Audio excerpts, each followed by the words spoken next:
కీర్తన 91 మొదటి వచనము నుండి 16వ వచనము వరకు. మహోన్నతుని చాటున నివసించువాడే, సర్వశక్తుని నీడను విశ్రమించువాడు.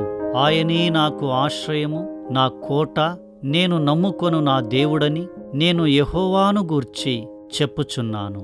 వేటకాని ఉరిలో నుండి ఆయన నిన్ను విడిపించును, నాశనకరమైన తెగులు రాకుండా నిన్ను రక్షించును. ఆయన తన రెక్కలతో నిన్ను కప్పును, ఆయన రెక్కల క్రింద నీకు ఆశ్రయము కలుగును. ఆయన సత్యము కేడెమును డాలునయున్నది. రాత్రివేళ కలుగు భయమునకైనను, పగటివేళ ఎగురు బాణమునకైనను, చీకటిలో సంచరించు తెగులుకైనను, మధ్యాహ్నమందు పాడుచేయు రోగమునకైనను నీవు భయపడకుందువు. నీ ప్రక్కను 1000 మంది పడినను, నీ కుడి ప్రక్కను 10,000 మంది కూలినను అపాయము నీ యొద్దకు రాదు. నీవు కనులారా చూచుచుండగా భక్తిహీనులకు ప్రతిఫలము కలుగును.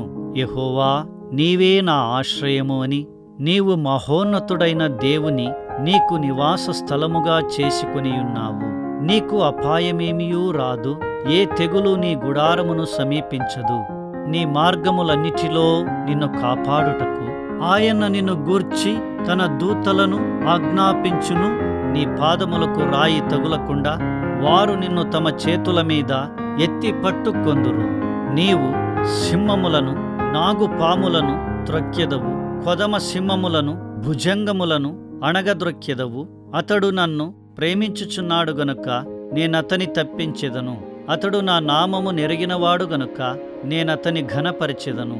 అతడు నాకు మొరపెట్టగా నేనతనికి ఉత్తరమిచ్చెదను. శ్రమలో నేనతనికి తోడై ఉండెదను.